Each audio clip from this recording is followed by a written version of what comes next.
for me, it's influenced every aspect of my life, every aspect from who I'm married to where I live to, you know, my entire career path from the age of 19 onwards. Do you know what I mean? It's completely guided my entire life.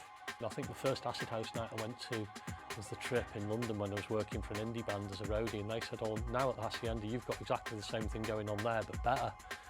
So the next Friday night I had off, I went straight to the Hacienda and just my mind was blown. It was just like, and that was it, just never looked back since really. As a young teenager, I was kind of into Motown, funny enough, and then moved through into the whole new romantic kind of vibe and the electro kind of vibe of the early 80s, like in that.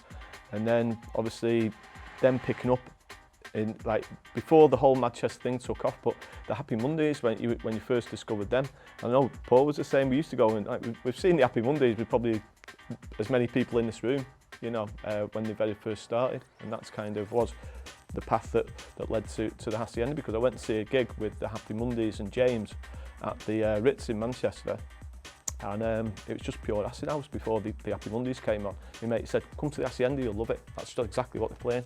I remember one of the Blackburn raves as well, and this shows as to how things were back then. And it's almost like how DIY things were. Remember turning up to this warehouse in the middle of nowhere, in the middle of the hills round sort of Blackburn, probably some valley somewhere or whatever. And there was literally one entrance in that was about that wide and about that high. Now, health and safety, but that's how things were back then. It used to be hilarious though, going to those parties at night, so like the Hacienda would finish, everyone would like pile into the cars, someone had set off, and then somebody had, like, you know, think that this one car, because obviously there was no internet, no mobile phones, you just had to sort of wander around till you found it. And there was this one car, you know, somebody'd start following one car that they thought knew where it was going, so this one car would have like sort of 400 people following it, and then he'd just go home, park up on his drive and take his work jacket and off. all these cars would be in the cul-de-sac going. Sometimes it'd be like sort of 5 o'clock in the morning, you know, you'd leave the Hacienda at 2, it'd be 5 o'clock in the morning before you found the bloody party eventually. Do you know what? The new house music scene, it's quite interesting, because there's obviously, you'd had the whole electro sound of sort of the late noughties, so to speak, going into about 2011, 2012. And I distinctly remember Paul and me driving to a gig down south, and a track was played on the radio, and we're like, oh my God, that is pure 909.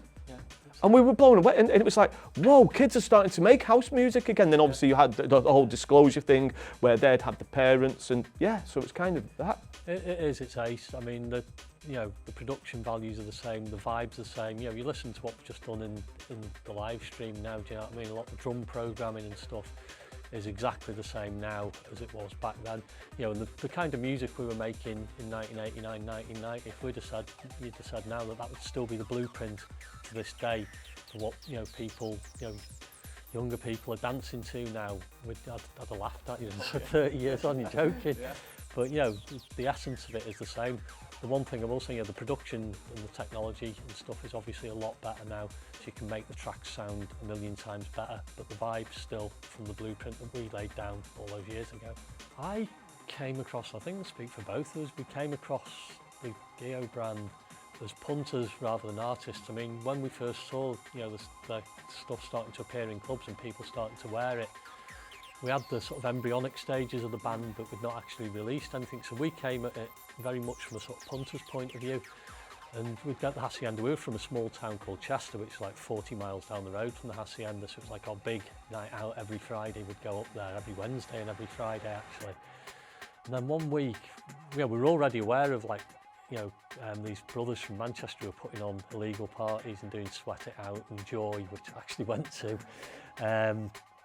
I went to that as a punter, but well, what's the name? We were aware of these, you know, these lads that were doing these parties, and then we started seeing like all the sort of cooler, more connected kids in the Hacienda. Like one week, they were, you know, some of the Smileys had gone, and they were wearing this like weird branded stuff with this weird logo on. Do you know what I mean?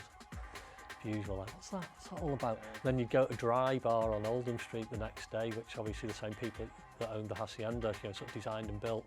at that time would go there on Saturday afternoon. You see more people wearing it, and then some of the cooler kids around Affleck's would have it on. And then eventually we sort of found out what it was and found out who was behind it, and it all kind of fell into place. And it's like, oh, that makes sense. Yeah, and we've got a funny story with them, with Chris and Anthony, as the brothers. And we were doing a gig at the academy, and it was just after Rhythm as a Mystery had been big, and we were doing a tour, and we'd gone out for something to eat, and we comes back into the dressing room, and these two lads were sat in the dressing room. They like sat there as though they own the place, drinking the Ryder. I'm like, who's this? It was Chris and Anthony, and do you know what? We've been good friends with them ever since. Yeah. And like, do you want to come into our dressing room? Yeah, have something go Ryder if you want. Yeah, I mean, you know, it's a friendship that's been built over a long time, and yeah, got so much love and respect for them.